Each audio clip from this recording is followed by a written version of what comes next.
Kwa heshima. Mnaita wenyewe watu wa Dar es Salaam.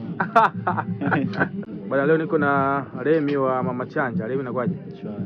Poa. Popo. Hivi wale ndugu zako ambao ulikuwa unacheza nao zamani utotoni, umewaacha kijijini kule, sasa hivi wanakuona kwenye mitandao, umekuwa superstar.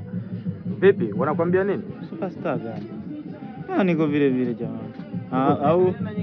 Au nishakuwa superstar? Mimi sijawa superstar jamani.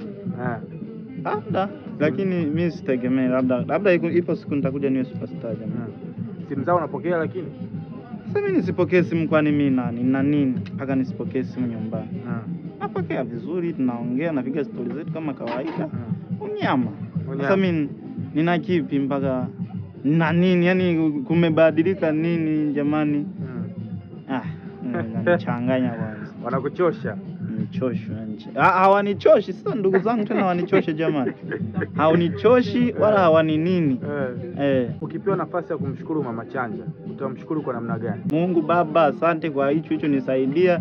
Sasa nikipewa nani anipe nafasi ya kumshukuru Mama Chanja? Si Mungu tu peke yake aliyenipa uhai wa kupumua, ndo ana kibali cha kwamba bana huyu mtu kutoa mbali, mshukuru sana, hivyo na hivyo.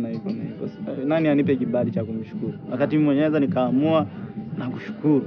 Kushukuru si jambo la bure hilo jamani. Kitu gani unakipenda sana kuhusiana na mkoa wa Dar es Salaam? Kitu gani nakipenda? Mbona vitu vibaya? Mbona hamna kitu ambacho kuna vitu vizivipendi na vitu navipenda. Kama kitu kibaya sikipendi, kama kitu kizuri napenda. Kwa sidhani kama naweza kaambia eti mimi sipendi kitu fulani. Kwa mfano kama kitu fulani nikwambie sipendi. Nikwambie sipendi mazingira ya Dar, nitakuwa nakufanyia uongo. Mimi kizuri napenda, kibaya sipendi.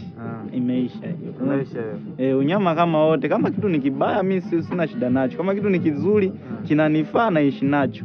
Kama ni kibaya nawaachia ambao wanawezana nacho. Umetisha sana. Kwa heshima. Mnaita wenyewe watu wa Dar es Salaam.